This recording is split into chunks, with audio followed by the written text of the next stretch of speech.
नमस्कार, BTV news के इस बुलेटिन में आपका स्वागत है। सबसे पहले आइए एक नज़र डालते हैं आज की कुछ खास खबरों पर।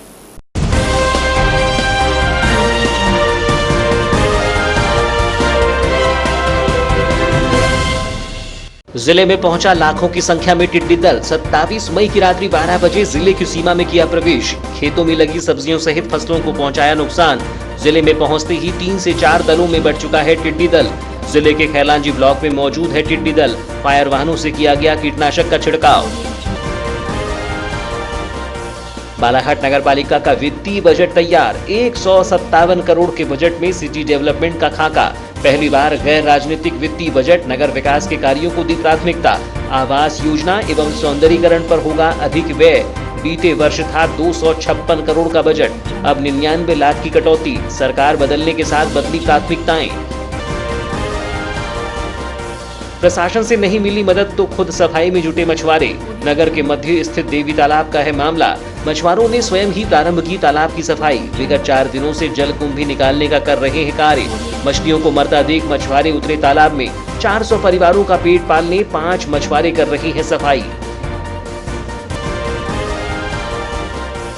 और अब समाचार विस्तार से। पहले चीन से फैले कोरोना वायरस के चलते आम जनजीवन प्रभावित हुआ, तो वहीं पाकिस्तान से पहुंची टिड्डी दल ने किसानों को बड़ी क्षति पहुंचाई है। जहां आम नागरिक सहित किसान भी वैश्विक महामारी कोरोना वायरस से उपजी आर्थिक समस्याओं से उबर नहीं पाए थे, तो वहीं अब पाकिस्तान से भारत देश में पहुंचे टिड्डी दल ने किसानों को और भी अधिक आर्थिक नुकसान में डाल दिया है।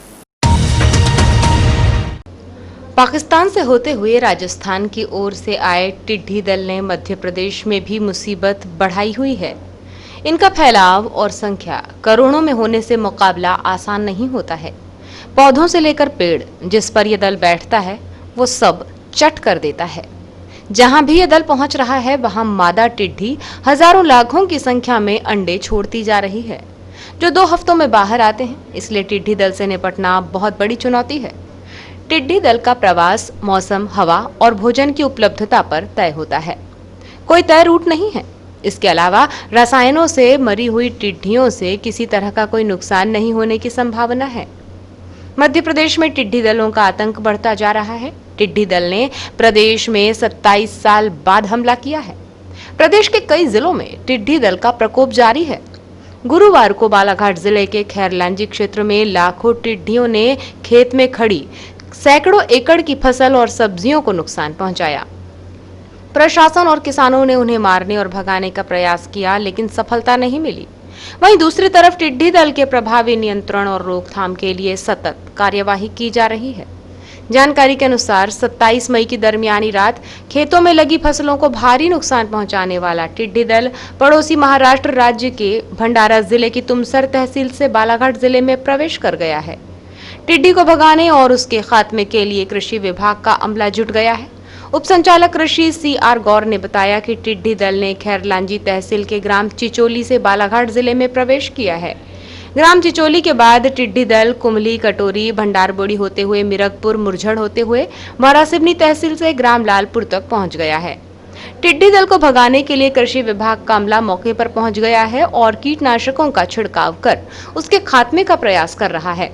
टिड्डी दल को भगाने के लिए ग्रामीणों और किसानों द्वारा भी प्रयास किए जा रहे हैं और खेतों में ड्रम, टिन, ढोल और अन्य सामग्री के द्वारा शोर किया जा रहा है। उप संचालक कृषि गौर ने जिले के किसानों से अपील की है कि वे टिड्डी दल को अपने खेतों में ना पहुंचने दें और उन्हें दूर भगाने के लिए सभी उपाय करें। टिड्डी दल हवा के रुख के साथ ही चलता है। जिस ओर हवा चलती है उसी दिशा में टिड्डी दल चलने लगता है।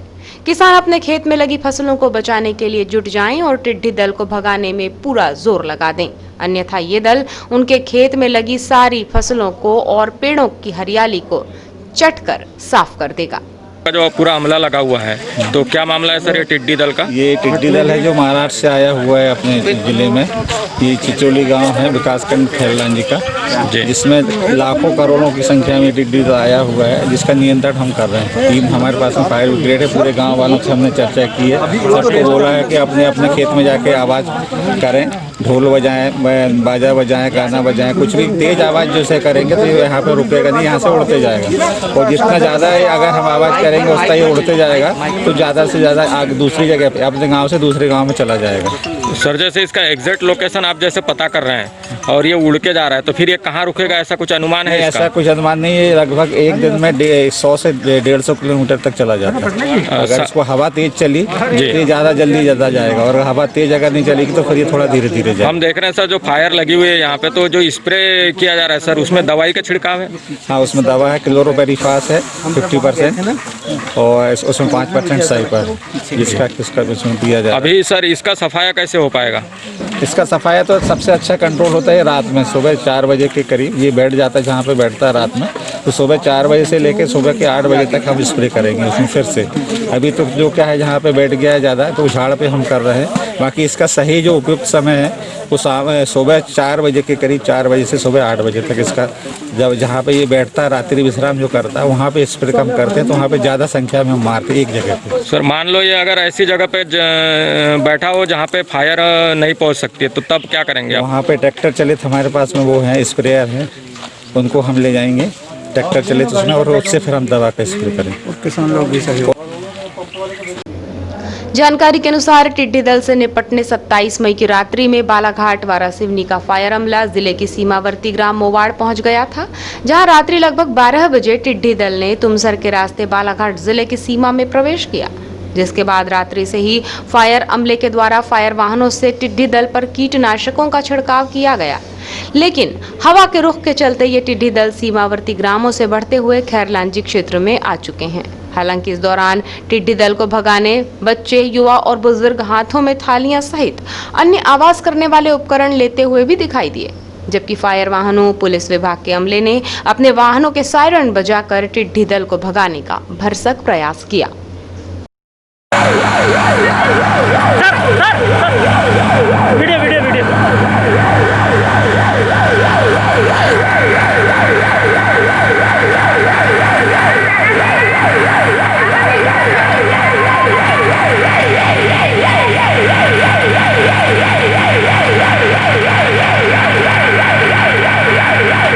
मामले में वारासिवनी अनुविभागीय अधिकारी ने बताया कि 27 मई की रात्रि 12 बजे टिड्डी दल की जिले की सीमा में प्रवेश की जानकारी मिली थी, जिसके बाद से लगातार कृषि विभाग, फायर कर्मी, राजस्व अधिकारी, पटवारी सहित ग्रामीणों की सहायता से इन्हें भगाने का प्रयास किया जा रहा है।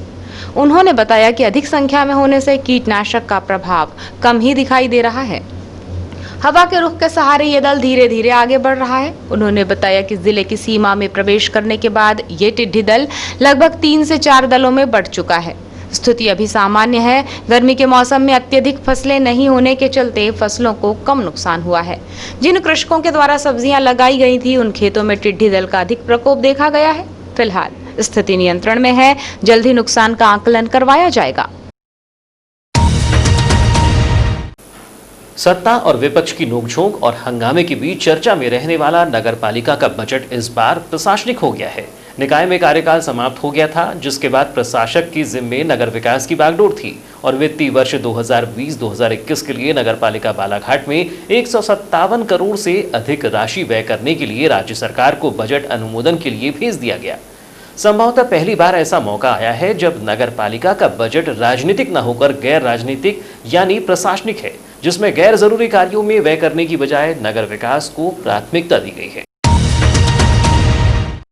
वर्ष 2020-2021 के लिए प्रस्तुत नगरपालिका बालाघाट का वित्तीय बजट गैर राजनीतिक यानी निर्वाचित अध्यक्ष एवं पार्षदों के द्वारा परिषद की बैठक लेकर न किए जाने का मलाल जरूर होगा, क्योंकि सभी का कार्यकाल बीते वर्ष ही समाप्त हो चुका है, जबकि प्रशासक की निगरानी में नगर विकास के कार्य किए जा रहे हैं।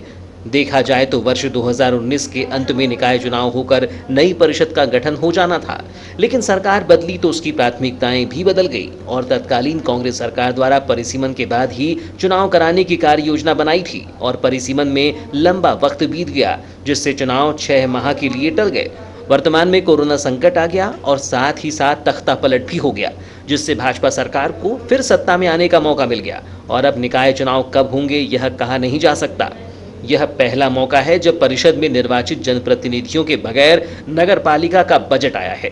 इसके पूर्व जितने भी बजट आए उसमें बजट को लेकर नेताओं में खासी गहमा गहमी देखी जाती थी। सत्ता और विपक्ष के बीच टकराहट और विविध मुद्दों को लेकर हो हल्ले के साथ हंगामा बरपा होता था। शहरी जनता भी नगरपालिका के बजट को लेकर आशंकित होती थी और अपने निर्वाचित जनप्रतिनिधि द्वारा बजट को लेकर क्या प्रतिक्रिया दी गई यह जानने की उत्सुकता बनी होती थी। वर्तमान में ऐसा कुछ नहीं हो सका है क्योंकि जो निर्वाचित जनप्रतिनिधि थे उनका कार्यकाल समाप्त हो चुका है और प्रशासक के जिम्मे ही इस बार नगर विकास के कार्यों को लेकर राज्य सरकार के समक्ष बजट प्रस्तुत कर अनुमोदित कराने का दायित्व था। या यूं कहा जाए कि वित्तीय वर्ष 2020-21 का बजट सादे तौर पर ही निपट गया। नगरपालिका बालाघाट के आगामी वित्तीय वर्ष के लिए तैयार किया गया व्यय बजट 157 करोड़ 73 लाख रुपए का है। इस बजट में सिटी डेवलपमेंट प्लान के लिए अधिक राशि व्यय की जाएगी, जिसमें आवास योजना, सौंदर्यीकरण, बस स्टैंड कायाकल्प, व्यवस्थित सड़कों का निर्माण, गुजरी बाजार कॉम्प्लेक्स, सरेखा में सर्व सुविधा युक्त कॉम्प्लेक्स निर्माण सहित नगरीय जनता की मूलभूत सुविधाओं के लिए भी राशि व्यय करने का प्रावधान रखा गया है। तुलनात्मक रूप से देखा जाए तो बीते वित्तीय वर्ष में परिषद की बैठक में अध्यक्ष एवं पार्षदों के अनुमोदन से जो बजट आया था वह 257 करोड़ का था। वहीं अब 157 करोड़ के इस बजट में कटौती की गई है। बताया गया कि गैर जरूरी कार्यों पर व्यय करने की बजाय कार्यों की प्राथमिकता तय कर ली गई है और उसी के अनुरूप बजट की राशि खर्च की जाएगी। आवास योजना के तहत LIG, MIG के मकानों का निर्माण अतिशीघ्र पूर्ण करने इस बजट में 56 करोड़ से अधिक की राशि खर्च की जाएगी। वहीं कोरोना संकट को देखते हुए सफाई व्यवस्था पर भी अच्छी खासी राशि लगाई जाएगी ताकि शहर स्वच्छ और सुंदर रहने के साथ संक्रामक बीमारी से रोग मुक्त रहे। जब प्रशासन ने नहीं की कोई पहल तो स्वयं ही तालाब सफाई कार्य में जुटे मछुआरे।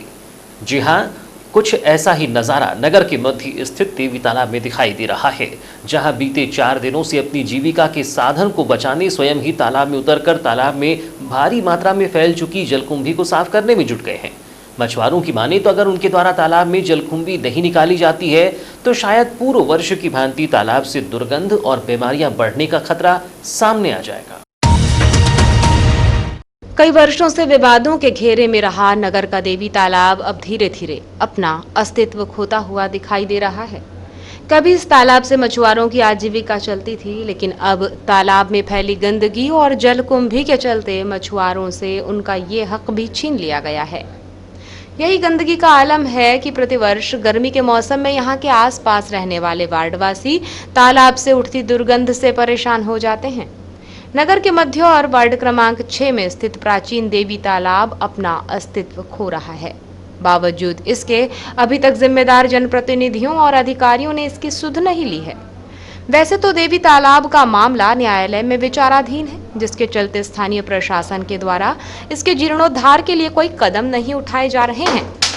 लापरवाही के चलते ये तालाब अब दलदल का रूप धारण करने लगा है। इसके आसपास झाड़ियां उगना शुरू हो गई हैं, जबकि तालाब में उगाई जलकुंभी और तालाब से उठ रही दुर्गंध से वार्डवासी भी हलाकान हैं। कई बार इस मामले में स्थानीय नागरिकों के द्वारा जिला प्रशासन सहित नगरीय प्रशासन को शिकायतें की जाती हैं, लेकिन स्थिति जस की तस बनी हुई है। वहीं तालाब से अपनी आजीविका चला रहे मछुआरों ने भी प्रशासन की ओर से कोई पहल ना होता देख स्वयं ही तालाब की सफाई कार्य में जुट गए हैं। मामले में धनेंद्र पंडेल की माने तो तालाब में मछलियों के मरने का डर था, जिसके बाद मछुआरों ने तय किया कि तालाब की सफाई प्रारंभ की जाए, जिसके चलते पिछले 4 दिनों से लगभग 5-6 मछुआरे तालाब की सफाई में जुट गए हैं। मछुआरे धनेंद्र पंडेल की माने तो देवी तालाब से 78 सदस्यों के लगभग 400 परिवारों की आजीविका चलती है।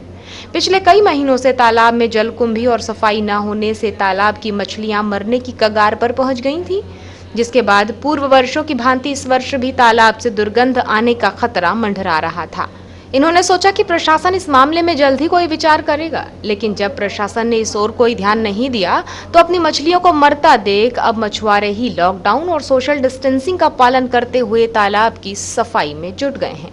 कैसे हैं क्या आप लोग? नहीं, हम तो मछुआरे हैं, हम तालाब में मछली पालते हैं यहाँ, और ये इसी वजह से मछली के मरने का डर है, इसलिए हम सभी लोग मिलकर ऐसा बसात करते हैं। कितने लोगों की मछलियाँ यहाँ इस तालाब में हैं और कितने लोगों को? 78 सदस्य है, जिसमें 400 परिवार यहाँ इस तालाब से पलते हैं। इतने लोगों की मछलियाँ हैं? 400 लोगों का परिवार चलता है। तो ये सफाई को लेके नगर पालिका से कभी कोई चर्चा हुई? नहीं, कोई या वार्ड पार्षद के द्वारा कुछ? किसी ने कोई हमें खबर नहीं दिया। पेपर में पढ़े थे कि कलेक्टर ने नगर पालिका को दिया है यहाँ सफाई करने के लिए, तो वो पात्रता हमको देना चाहिए था, लेकिन हमको कोई खबर नहीं दी है और हम वहाँ तक गए भी नहीं लॉकडाउन की वजह से। तो हमारे पास कोई ऐसी खबर नहीं है, नगर पालिका से कोई आया भी? कोई खबर नहीं आई, इसलिए हम स्वयं अपना ये कर रहे हैं सफाई। गुरुवार को अखिल भारतीय कमेटी की राष्ट्रीय अध्यक्ष सोनिया गांधी के आह्वान पर देश सहित जिले में भी कांग्रेस जनों ने ऑनलाइन आवेदन स्पीक अप इंडिया में हिस्सा लेते हुए केंद्र सरकार से राहुल गांधी द्वारा प्रस्तावित न्याय योजना की तर्ज पर गरीबों को आर्थिक मदद प्रदान करने की मांग की। इस दौरान जिले के कांग्रेस जनों ने यूट्यूब, फेसबुक, ट्विटर और इंस्टाग्राम जैसे सोशल मीडिया मंचों के माध्यम से केंद्र से हर गरीब परिवार को शुरुआत में 10,000 रुपये और अगले 6 महीनों तक प्रति माह 7,500 रुपये देने की मांग की। इस दौरान कांग्रेस जनों ने कहा कि कोरोना वायरस को लेकर लागू लॉकडाउन से बुरी तरह प्रभावित गरीबों को पैसा मिलने से वे खरीदारी में सक्षम होंगे और अंततः अर्थव्यवस्था को पुनर्जीवित करने में मदद करेंगे। पिछले साल लोकसभा चुनाव से पहले राहुल गांधी ने न्याय योजना का प्रस्ताव दिया था। इस योजना के तहत उन्होंने प्रस्ताव दिया था कि गरीबों को प्रति माह एक निश्चित राशि प्रदान कर उन्हें खरीदारी में सक्षम बनाया जाए। राहुल गांधी ने कहा था कि गरीबों की क्रय शक्ति में इजाफे से कारखानों में उत्पादन बढ़ाने में मदद मिलेगी, जिससे आगे चलकर रोजगार सृजित होंगे। इसी के तहत बालाघाट नगर मुख्यालय में भी कांग्रेस आईटी सेल के जिला अध्यक्ष शलभ बनवाले, युवा कांग्रेस नेता जीतू बर्वे, नीटू कौशल, युवा कांग्रेस जिला सचिव रागेश रामटेके सहित अन्य पार्टी के निर्देश पर छोटे व्यवसायियों तथा मध्यम वर्ग के परिवारों को 10,000 रुपये प्रति माह का भुगतान शासन द्वारा दिए जाने, किसानों को प्रति माह 7,500 रुपये दिए जाने तथा मनरेगा के कार्यों की अवधि 100 दिन से बढ़ाकर 200 दिन किए जाने की मांग को लेकर social media, Facebook, Twitter, YouTube के जरिए अपना सरकार से विरोध प्रदर्शन किया तथा अपनी बात रखी। आज देश एक बहुत बड़ी महामारी से गुजर रहा है। इस महामारी के वक्त में जो सबसे ज़्यादा पीड़ित और शोषित हो रहा है वह है हमारे देश के पाँव और हमारे देश की रीढ़ की हड्डी। जी हाँ मेरे साथियों, अगर हम मानते हैं कि मजदूर वर्ग और किसान वर्ग इस देश को चलाने वाले पाँव हैं, तो इस देश का मध्यम वर्ग इस देश की रीढ़ की हड्डी है। यह बात बहुत जग जाहिर है कि जिस तरह से कोरोना आपदा की सबसे बड़ी मार मध्यम वर्ग और निम्न वर्ग के हमारे मजदूर वर्ग, किसान वर्ग को पड़ी है, इससे बचने के लिए सरकार द्वारा अभी तक कोई ठोस उपाय नहीं किए गए हैं। 20 लाख करोड़ का पैकेज मात्र एक जुमला बन के रह गया है। दोस्तों, हमारा निवेदन है प्रधानमंत्री मोदी जी से कि देश के इन सबसे महत्वपूर्ण मध्यम वर्ग, जिन्होंने आपको भरपूर जन समर्थन, पूर्ण बहुमत देके आपको सरकार बनाने का आपको मौका दिया था, हमारा आपसे निवेदन है कि कृपया उस मध्यम वर्ग की आह को आप सुनें, उस मध्यम वर्ग की विनती को आप स्वीकार करें, उस मजदूर वर्ग की विनती को आप स्वीकार करें। उनके लिए आज जरूरी जो है कि प्रति माह उन्हें कुछ राशि सरकार के द्वारा मिले, जिससे वह अपना जीवन यापन कर सके। कोरोना के इस महामारी ने उन्हें अंदर से तोड़ दिया है, उनकी अर्थव्यवस्था को बिल्कुल छिन्न भिन्न कर दिया है। इससे बचने का उपाय यही है कि आपको जल्द से जल्द न्यूनतम आय योजना अर्थात न्याय योजना, जिसे विश्व प्रसिद्ध अर्थशास्त्रियों ने मान्यता दी है, ऐसी न्याय योजना को आप जल्द से जल्द लागू करें। आज हम यहाँ स्पीक अप इंडिया प्रोग्राम के तहत सभी युवा कांग्रेसी द्वारा माननीय हमारे प्रधानमंत्री मोदी से ये मांग रखते हैं कि आज हमारे जो देश में कोरोना महामारी की स्थिति में जो संकट और जो आर्थिक स्थिति में जो नुकसान हुआ है, उसी को देखते हुए हम सभी यहाँ मांग कर रहे हैं कि जो मनरेगा योजना के तहत हमारे सभी मजदूर वर्ग को 100 दिन की योजना के तहत 200 दिन का कार्य दिया जाए और सभी किसान भाइयों को न्याय योजना के तहत 10,000 रुपये उनके खाते में आर्थिक सहायता दी जाए। और जो हमारे मध्यम वर्ग परिवार की जो कमर टूटी पड़ी है, आज सभी के व्यापार में जो मंदी छाई हुई है, उन्हें कोई आर्थिक सहायता दी जाए। और रोजगार की जो कमर टूटी पड़ी उस क्षेत्र में भी हमारे जो पूरी केंद्र सरकार आज विफल हुई है, हम ये चाह रहे हैं कि रोजगार के तहत उनका कार्य और सही नीति के तहत उनका कार्य किया जाए। धन्यवाद। आज देश में जिस प्रकार कोरोना काल की स्थिति में मोदी सरकार निरंतर भारत सरकार की जो जनता है उसके सामने विफलता का अपना नया आयाम रच रही है, हम लोग इस दिशा में आज देश के सभी आमजन, युवा, किसान, कार्यकर्ता एवं सभी बेरोजगार हम साथी आज मोदी सरकार के खिलाफ आवाज़ उठा रहे हैं स्पीक अप इंडिया के माध्यम से। मैं मोदी सरकार की इस विफलता को सबसे बड़ा कुठाराघात बताते हुए मोदी सरकार की इन नीतियों का जोरदार भर्त्सना करता हूं। इसके साथ में मोदी सरकार की इन विफलताओं के खिलाफ मेरी कुछ मांगे हैं। और इसके साथ में मैं ये चाहता हूँ कि इन मांगों को जल्दी से तेज़ी से मोदी सरकार पूरा करे। सबसे पहले मेरी यह मांग है कि जिस प्रकार से अखिल भारतीय राष्ट्रीय कांग्रेस कमेटी ने जिस प्रकार से अखिल भारतीय न्याय योजना, जो गरीबों के लिए डायरेक्ट कैश ट्रांसफ़र, किसानों के लिए, बेरोजगार साथियों के लिए, युवा युवतियों के लिए एवं अन्य छात्रों के लिए जिस प्रकार से न्याय योजना की डायरेक्ट बेनिफिट कैश ट्रांसफ़र योजना का जो आधारशिला रखी थी, उस आधारशिला को इन लोगों को अपना करके सीधे किसानों, छात्रों, बेरोजगार युवाओं एवं अन्य साथियों को एवं देश के आम मध्यम वर्ग को, निम्न वर्ग को डायरेक्ट कैश ट्रांसफ़र किया जाए। मेरी ये सबसे पहली डिमांड है कि मोदी सरकार किसी भी प्रकार से तेज़ी से कोरोना के खिलाफ तेज़ी से रैपिड टेस्ट कराए। जिस प्रकार हम केंद्र सरकार से यह आग्रह करते हैं कि इस संकट की घड़ी में जो हमारे भाई बहन मजदूर पैदल चलकर अपने गांव तक पहुंचे हैं, आज उनकी स्थिति खराब और उनका रोजगार छिन चुका है। सरकार से यह मांग करते हैं कि उन्हें बनने के तक रोजगार दिया जाए, वहाँ उन्हें कुछ राशि की सहायता भी दी जाए जिससे उनका जीवन अच्छी तरह हो सके। जय जय कमलनाथ, जय जय राहुल गांधी, जय सोनिया गांधी, जो हमारे जिंदाबाद। जय हिंद, जय भारत। 27 मई की रात्रि नगर के नर्मदा नगर शिव मंदिर चौक में स्थित विद्युत ट्रांसफार्मर के नीचे लगे स्विच बोर्ड में अचानक ही आग भभक उठी, जिसके बाद मौके पर स्थित कुछ वार्ड वासियों ने घटना की जानकारी तत्काल ही विद्युत विभाग, फायर अमले सहित पुलिस विभाग को दी, जहां विद्युत विभाग ने तत्काल ही मौके पर पहुंचकर क्षेत्र में जारी विद्युत प्रवाह को बंद कर आग पर काबू पाया। नर्मदा नगर शिव मंदिर चौक स्थित ट्रांसफार्मर के नीचे स्विच बोर्ड में बीती रात आग लग जाने से भीषण दुर्घटना की आशंका थी, लेकिन स्थानीय लोगों की सूझबूझ और विद्युत मंडल और पुलिस विभाग के त्वरित और साहसिक कार्यवाही के कारण न केवल आग पर काबू पाया गया, बल्कि केवल 1 घंटे में ही विद्युत आपूर्ति भी चालू कर दी गई। जानकारी के अनुसार बुधवार 27 मई की रात्रि लगभग 11:30 बजे नर्मदा नगर चौक स्थित ट्रांसफार्मर के नीचे स्विच बोर्ड में धुआं निकलने की जानकारी पीजी महाविद्यालय के प्रोफेसर अरविंद तिवारी को वार्ड के 2 नवयुवकों ने दी, जिसके बाद मौके पर जाकर देखा गया तो धुएं के साथ चिंगारी भी निकल रही थी और कुछ ही मिनटों में स्विच बोर्ड के सभी तार जलने लगे। तभी तत्काल इसकी सूचना विद्युत मंडल और कोतवाली थाने को दी गई, जिसके बाद स्थानीय लोगों द्वारा मोहल्ले के घरों में सूचना देकर सभी के घरों की बिजली बंद कराई गई। सूचना देने के महज 15 मिनट में ही विद्युत के कर्मचारियों ने मौके पर पहुंचकर स्थानीय लोगों की मदद से मिट्टी डालकर आग पर काबू पाया और तत्काल ट्रांसफार्मर से विद्युत प्रवाह बंद कर दिया गया। वहीं घटना की सूचना मिलते ही कोतवाली थाना प्रभारी विजय सिंह परस्ते भी मौके पर पहुंच गए, दुर्घटना का अवलोकन किया और बिजली विभाग और नागरिकों की सराहना की। जानकारी के अनुसार यदि समय पर सूचना नहीं दी गई होती और तत्काल कार्यवाही नहीं की जाती तो आसपास के घरों और दुकानों में जान माल का बहुत नुकसान हो सकता था। उल्लेखनीय है कि इस ट्रांसफार्मर और इसके आसपास पहले भी 2 बार आग लग चुकी है और ट्रांसफार्मर का स्विच बोर्ड पुराना होने और गर्मी में बिजली लोड ज्यादा होने से तार गर्म हो जाते हैं और आग लग जाती है। स्थानीय लोगों ने ट्रांसफार्मर का स्विच बोर्ड बदलने की मांग की है।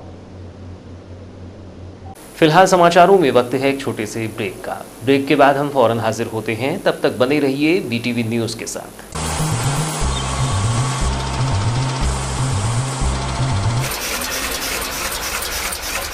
बालाघाट जिले की निष्पक्ष निर्भीक खबरों के लिए पढ़ते रहें जिले का सर्वाधिक लोकप्रिय विश्वसनीय अखबार दिव्य एक्सप्रेस। बालाघाट, छिंदवाड़ा, सिवनी, बैतूल, नरसिंहपुर, मंडला जिलों से प्रसारित।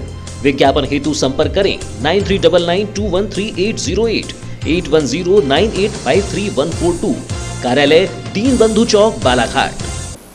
कोरोना वायरस संक्रमण के चलते लॉकडाउन से हर वर्ग संकट में आ चुका है। छोटे तबके के मजदूर से लेकर बड़े स्तर के व्यापारियों तक का कारोबार चौपट हो गया है, तो वहीं लोगों के सामने बेरोजगारी जैसी स्थिति निर्मित हो चुकी है।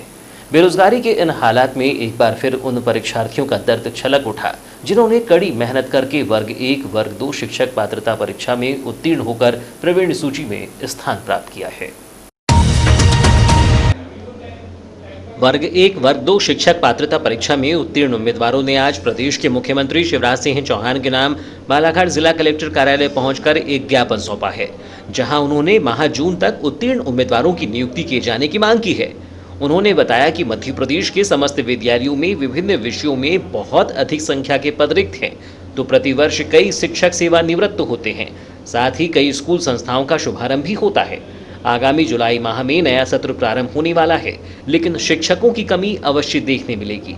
उत्तीर्ण अभ्यर्थियों ने बताया कि विगत 10 वर्षों के अथक परिश्रम के पश्चात उन्होंने यह शिक्षक पात्रता परीक्षा उत्तीर्ण कर प्रवीण सूची में स्थान प्राप्त किया है। पात्रता परीक्षा से लेकर प्रवीण सूची तक की प्रक्रिया पूर्ण होने में 2 वर्ष से अधिक का समय लग चुका है, लेकिन अभी तक भर्ती प्रक्रिया लगभग 80% ही पूर्ण हो पाई है। केवल 20% कार्य शेष है, जिसमें दस्तावेजों का सत्यापन, नियुक्ति किए जाने का कार्य शेष है। इसी को संज्ञान में लाते हुए उन्होंने सरकार को चेताया है।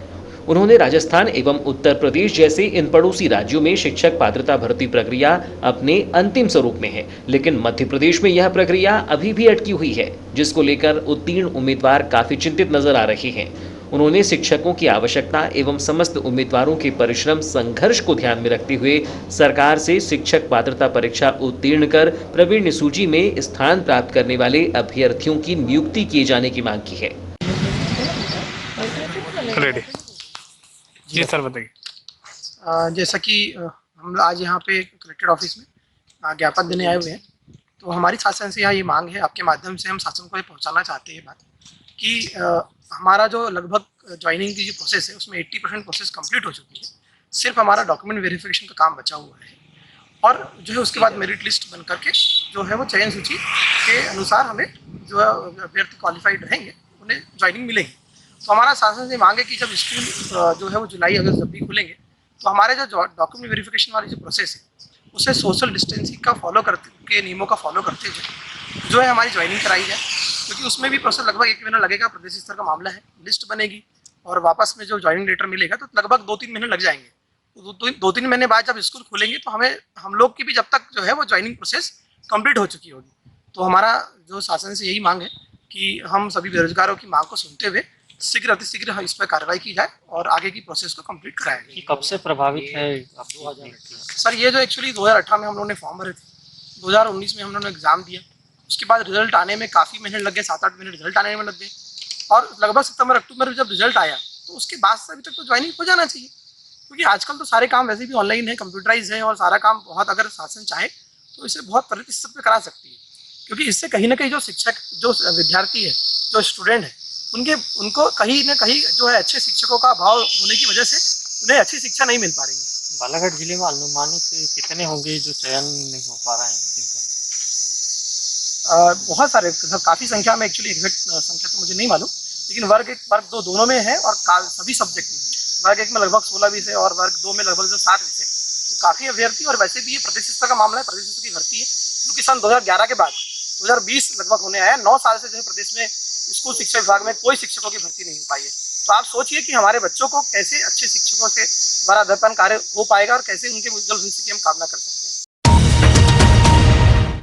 कोरोना महामारी संकट के दौरान सोशल मीडिया में बालाघाट जिले में कोरोना पॉजिटिव मरीजों की संख्या 11 होने संबंधी अफवाह फैलाने के मामले में 2 अज्ञात व्यक्तियों के विरुद्ध भारतीय दंड विधान की धारा 1860 की धारा 188 एवं 34 एवं आपदा प्रबंधन अधिनियम 2005 के तहत अपराध दर्ज कर लिया गया है।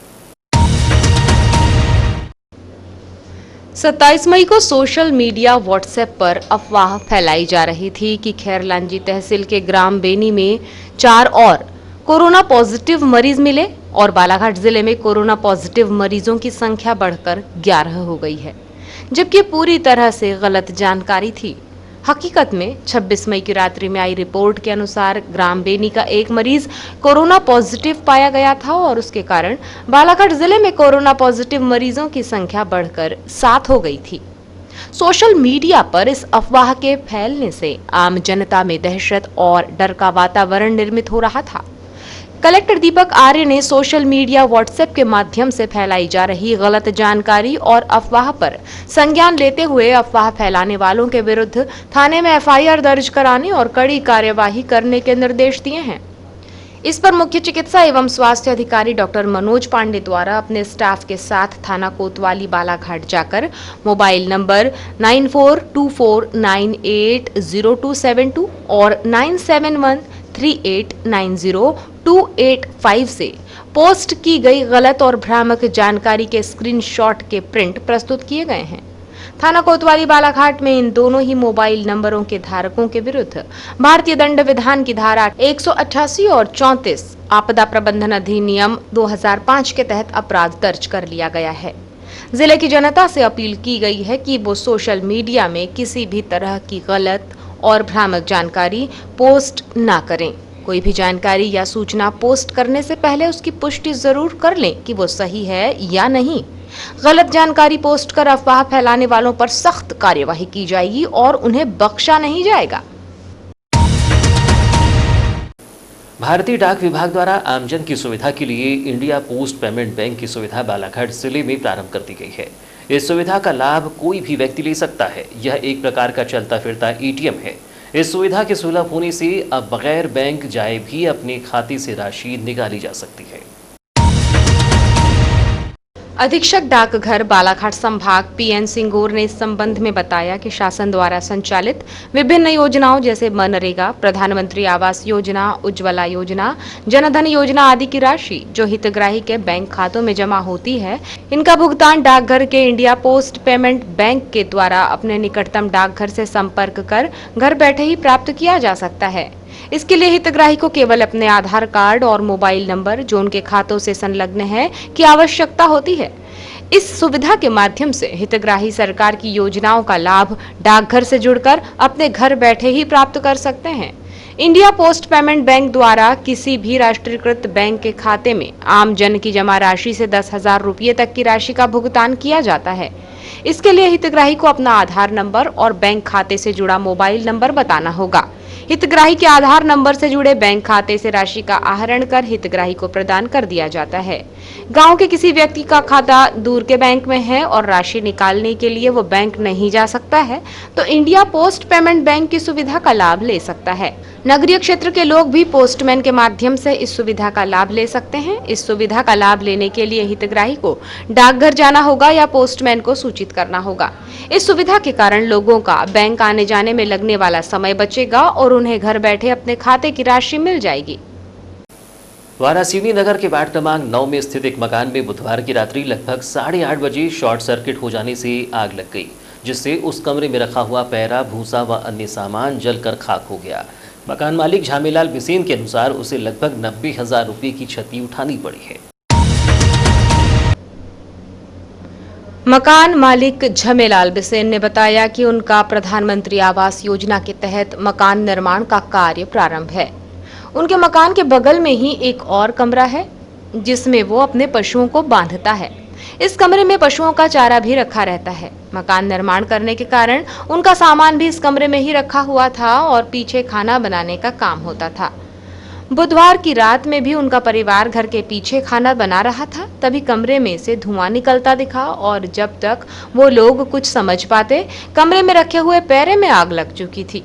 कमरे में लगी आग को देखते ही आसपास रहने वाले नागरिकों ने तत्काल अपने अपने घरों से पानी लाकर आग को बुझाने का प्रयास किया।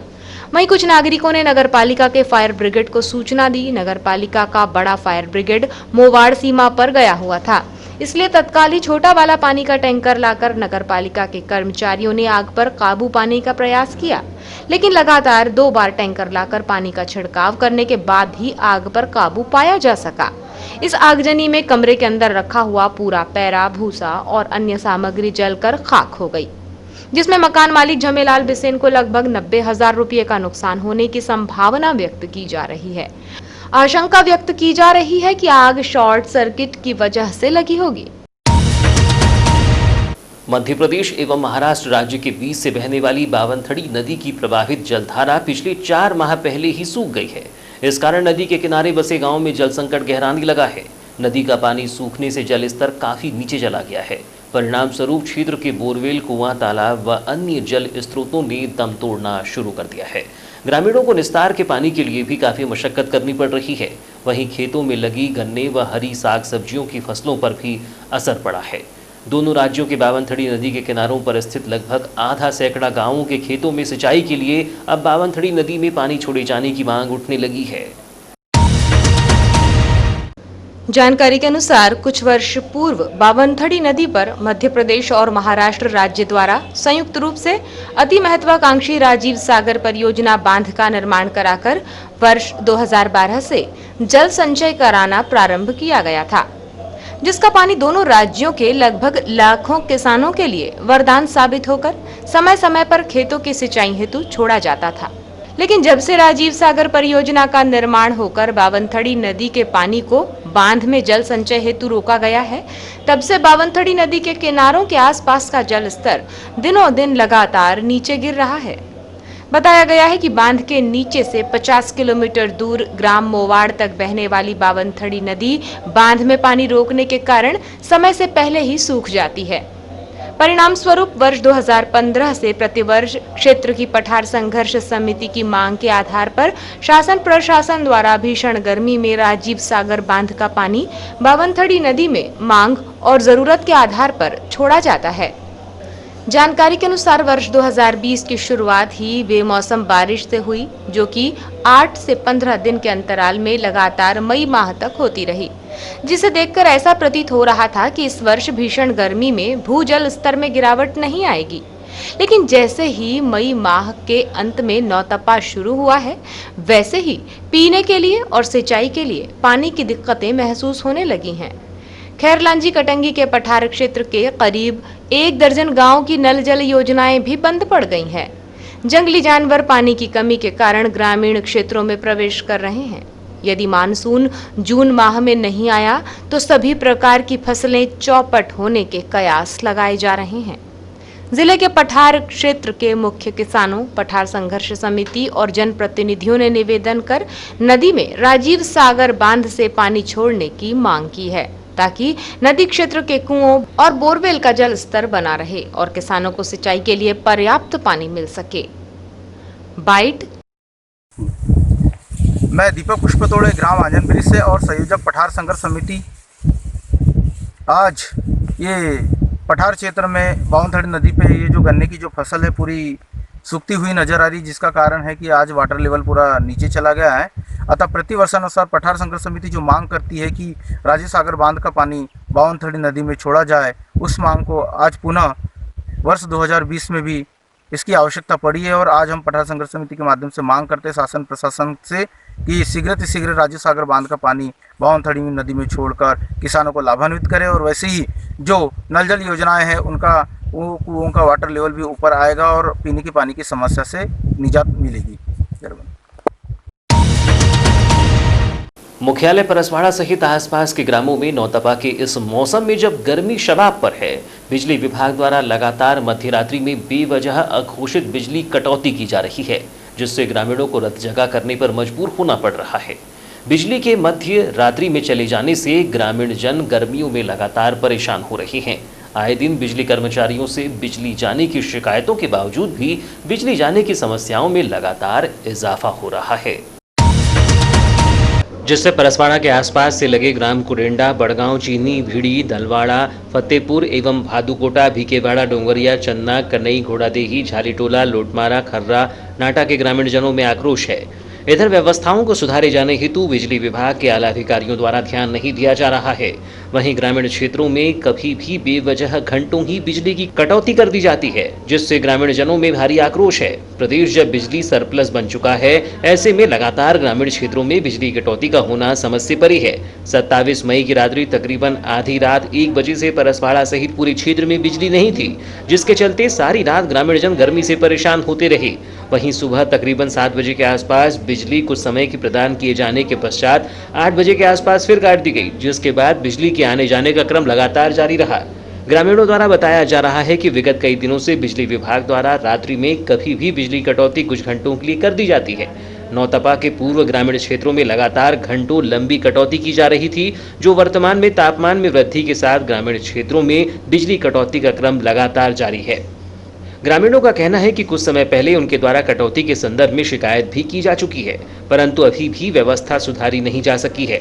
ग्रामीणों को वर्तमान समय में भी बिजली के लिए परेशान होना पड़ रहा है। बहुत ज़्यादा परेशानी है। लाइट रात में भी ऐसी 12 साढ़े 12 बजे से गोल हुई तो 6 साढ़े 6 बजे आई है सुबह। और रात में क्या बहुत ज़्यादा गर्मी से परेशान बच्चे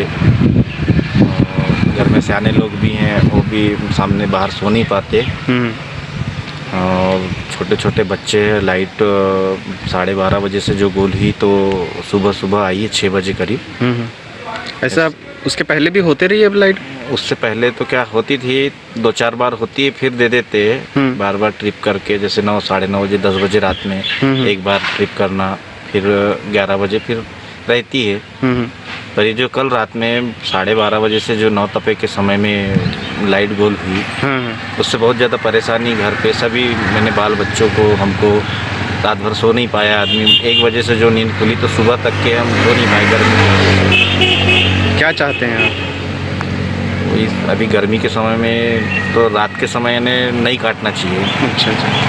लाइट ना कटे, हम इतना कोशिश चाहते हैं। कहाँ के रहने वाले हैं? मैं भीड़ी, ग्राम पंचायत भीड़ी से रहने वाला हूँ। इस संदर्भ में जूनियर इंजीनियर केपी सनोडिया का कहना है कि बैहर से आने वाली 33 केवी सप्लाई 2 बजे रात में फॉल्ट आ गया था। चूंकि 33 केवी बैहर से हमारे वरिष्ठ अधिकारियों के द्वारा मेंटेनेंस देखा जाता है, 33 केवी में बार बार ट्रिपिंग के कारण नहीं बन पाई। आज सुबह पेट्रोलिंग करके लाइन चालू कराई गई।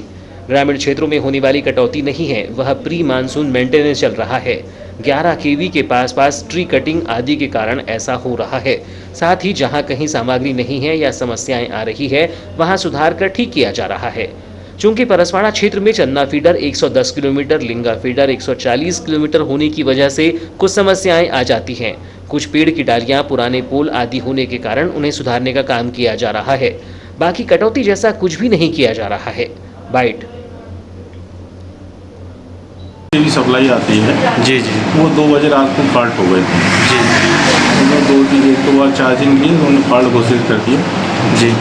क्योंकि 33 के भी तो बैहर वाले मेंटेनेंस करते, बैहर वाला जी साहब लोग जी, इसलिए नहीं हो पाई। फिर सुबह पेट्रोलिंग करके उसको चालू कर पाए सर। और ये अभी ग्रामीण क्षेत्रों में जो कटौती हो रही है, घोषित कटौती दिन में कई बार हो जाती है, फिर विगत सप्ताह भर से कुछ ऐसी कटौती चल रही है, ऐसा ग्रामीण को कहना है?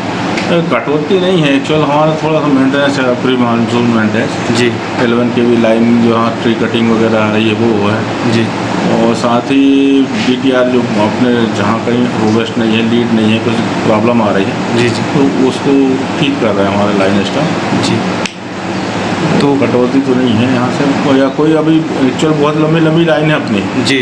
आपका चंदा फीडर 140 किलोमीटर, 110 किलोमीटर आता है, और ये लिंगा फीडर 140 किलोमीटर जी। इतनी लंबी लाइन है तो कहीं कहीं कुछ ऑब्स्ट्रक्शन आ ही जाते हैं, पेड़ कुछ काट के आ जाती, डाल आ जाती हैं, और कुछ प्रॉब्लम, बहुत पुराने पोल भी हो गए हैं अपने, तो कोई सामान ऐसा हो जाता है, उसके कारण ट्रिपिंग होती है, सुधार के लिए लिया जाता है लाइन से परमिशन। बाकी कटौती ऐसा कोई। और अब अंत में चलते चलते आइए एक नज़र डालते हैं आज की कुछ खास खबरों पर।